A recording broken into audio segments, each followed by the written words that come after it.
So our story starts by Michael and I driving on Highway 61 and just noticing this beautiful farm in the valley. Saw the stone fence and it caught our eye. Second time we drove by, our friend was in the car and she said, "Do you know Molly's grandma owns that farm down there?"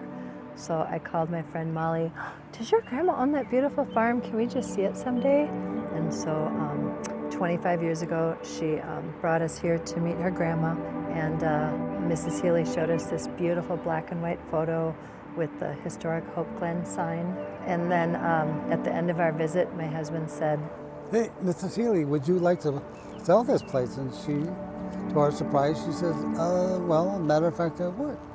I think she was in her 90s at the time, and she was ready to move on. And when we got here, the barn was condemned by the city of Cottage Grove. Right behind us here, that red building there was the old corn crib, and that was, I could stand on top of that building and I could move and the whole building would move. It was just ready to fall down. We moved in June of 2001. It didn't take me long to get a permit from the city of Cottage Grove to fix the foundation, excavate, put a new roof on, to save the barn. We really, that was my number one, is to save that barn. We're talking 1860. That's a year before Civil War. This is one of the oldest barns in the area. So, but we saved it. And the barn, come to find out, saved us. So we were losing our farm to foreclosure because our successful print company was going out of business really, really bad. We could not figure out how to replace our income. And then one day a bride begged us to get married, and she wanted to pay us money.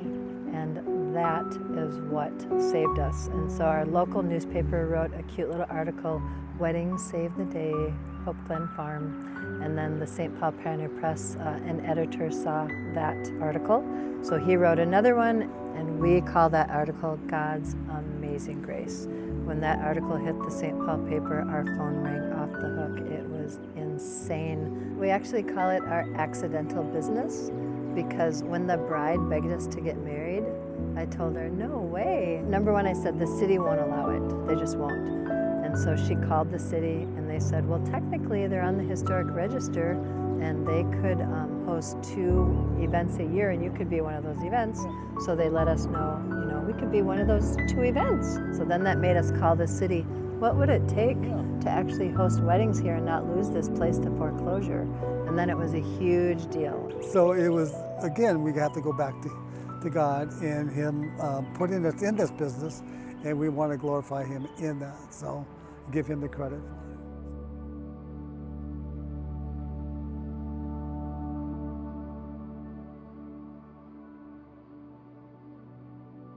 The treehouse is the 4th treehouse in our family, and it started because my dad built me a treehouse in South Minneapolis. When I was a little girl, I was 7 years old, and he surprised me, and that treehouse meant so much to me.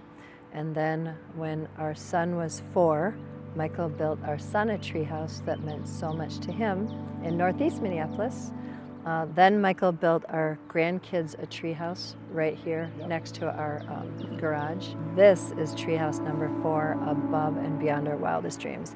But we've been dreaming treehouses for decades. And everything we do is because our brides and grooms request it. And so we would tell them where the hotels are, and they're like, "That's wonderful, but do you have any place we could stay here on your historic farm?" And we had to say, "No, I'm sorry, no, I'm sorry." And then one day Michael's like, "Ding! We have got to build something because they keep asking." So we built 2 luxury suites, and whichever one they fall in love with is included with the venue, and it's where they stay on their wedding night. And we also include continental breakfast items, which we stock in the refrigerator in the cupboard. So when they wake up, they have breakfast items, and almost all of them choose the treehouse.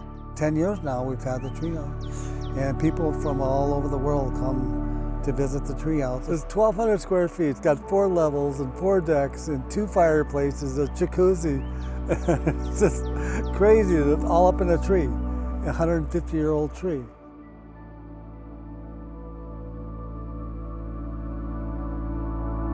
Weddings are a beautiful moment of beginning. So they're celebrating a milestone to begin their relationship in marriage.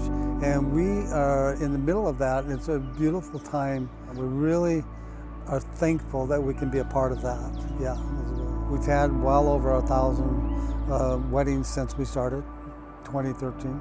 So we're very, very thankful, and we've been Minnesota Bride awarded us 4 years in a row Best Barn Venue in Minnesota. So we're very thankful, and we're up for the award this year as well.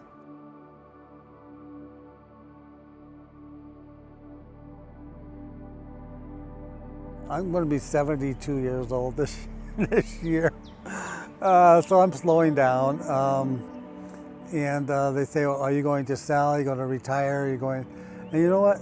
We decided we're just going to hunker down right here and just live out our lives right here at Hope Glen Farm, because it's very special. We get to wake up to this every morning, and so it's a beautiful place. We love it. We love the work. We love the people. We love our top-notch employees. We have the best in the business. Our kids work here, and our grandkids work here, and so I would say we're the most grateful landowners you'll ever meet, because we almost lost everything to foreclosure, and the brides and grooms saved us. Again, we don't take anything for granted. We believe God gave us the property to glorify Him and to give Him all the glory and give Him all the credit. We're just normal, everyday people. We're not special in any way, but we just love life, and we love couples, and we love people, and we just love being in this business. So yeah.